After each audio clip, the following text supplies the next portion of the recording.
Warning: our YouTube channel and its videos may contain scenes, language, and content that may not be appropriate for all audiences.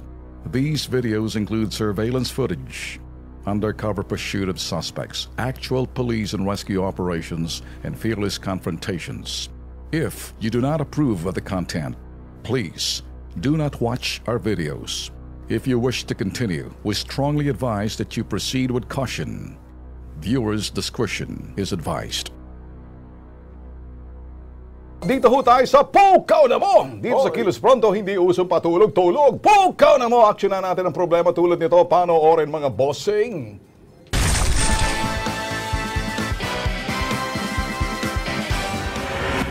Minsan ang kinalampag ng Kilos Pronto ang otoridad, partikular na ang lokal na pamahalaan ng Pasig City. Hinggil sa mga iligal na nakaparada at nag-illegal terminal sa Santolan Station ng LRT Line 2 sa Marcos Highway. Pero ang mga pasaway mistulang mga daga na naglabasan muli sa lungga nang mawala ang mga pusa. Pasado alas 9 ng gabi, inikutan ng Kilos Pronto team ang lugar dahil sa reklamong balik sa dating gawi ang mga iligalista.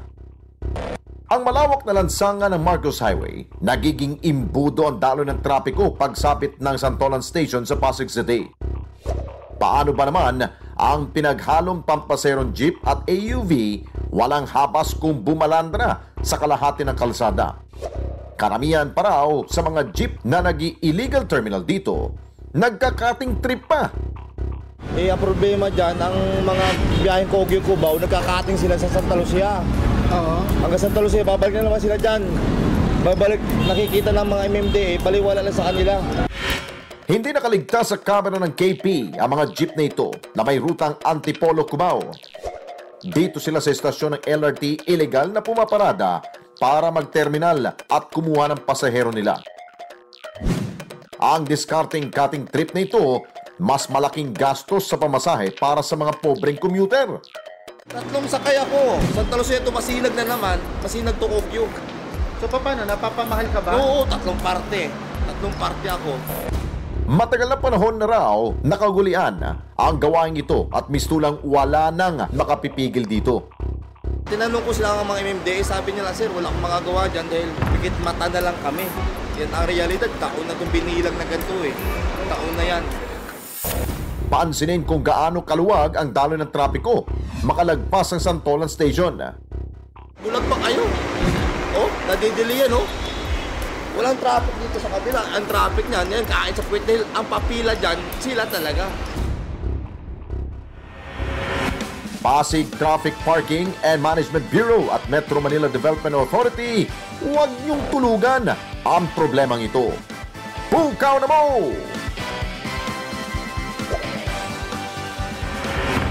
Ito, Lex, balik sa dati ito. Ano? No, kasi, actually, last year natin yan yes, pinatawag pansin eh. Pagpasaway talaga, bumabalik ang pagiging pasaway. Pero, again, tawagan ho natin yung General Manager na si Tim Orbus ng MMDA sa linya ho ngayon. Magandang gabi po, Sir Tim Orbus. Ay, sir, magandang gabi po sa inyo. Okay. Okay, live ho tayo sa UNTV. Kasama ho natin si Alex Santos. Sir, ano ho magagawa natin, sir? Dito sa ano? Mukhang ano? Dito ho sa Pasig ho na parte ho na Marcos Highway. Sa Marcos Highway. Ano po, talagang alam niyo, malaking problema ho talaga sa amin yan. Ginagawa ko namin lahat ng pero alam niyo, meron tayong mga nababanggang mga tao dyan. Medyo siguro kailangan ho namin patibayin yung aming mga loob at talagang kumbaga gawin na lang ho yung tama. Kung ano man nawa yung pagkakasaan din naming mga grupo-grupo dyan, siguro dapat ho namin gawin. Yun ang aming challenge yan sa lugar po na yan. Alright. Sir, talagang alam naman ho namin, kuminsan sila huy, now you see them, now you don't, then eventually, babalik din agad pag dumating ang mga tauhan ninyo. Yun hong sa akin, ano hong partisipasyon ho talaga ng Pasig ho rito sa parting ho to? Kasi sila hong unang dapat rumiresponde pagdating sa bagay na to, sir. What do you think? Sir, sorry po, yung ano po ng... yung lokal na pamahalaan ho, yung mga enforcer din ho ng Pasig dyan, sila ho'y makakatulong ba? I know sa inyo ho yan yung daanan ho dyan. Pero ano hong coordination, ano ho dapat magawa rito ng siyudad ho ng Pasig? Sa bahagi. Ito po naman, siyudad po naman ng Pasig. Tumutulong naman yun, pero alam nyo, yung tuko-order talaga na meron nung talaga kailangan mo usap ng diretsahan na lang o hindi ba babuhin na talaga yung mga yung mga roads po. But having said that, with drivers po, yung pakikusa. Pero at magkasama naman ho kami. GM, si Alex po. GM, meron na ho ba, nasubukan na ba ho natin na manghuli ho dyan? Ginamitan na ba ho ninyo ng kamay na bakal na parang kamay ni President Duterte ho? Sample. Nasubukan na ho namin na ganito po yan eh. Okay. GM? Nawala Okay. si GM. I know, ginagawa na ng paraan Lex talaga dyan. Kasi kapareho nito, sabi niya, may mga nasa likod din yan na alam ang kanilang ginagawa. Ano ibig sabihin? May sindikato dyan? May mga... May mga opisyalis ng ibang pulis dyan. protector? May mga protector dyan. Mga ginagamit mga ganyang klaseng terminal.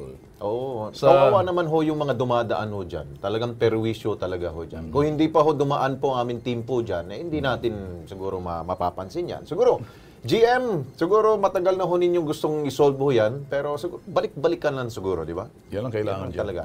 Okay, maraming salamat sa MMDA.